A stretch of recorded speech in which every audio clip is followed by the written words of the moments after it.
അവർ പറയും. അങ്ങനെയാണ് പോകുന്നത്. Johnny, thank you Johnny.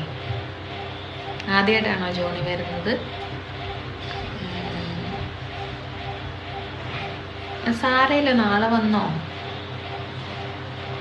ഞാൻ പോകുന്നതനുസരിച്ചല്ലേ എനിക്ക് പോകാൻ പറ്റുള്ളൂ.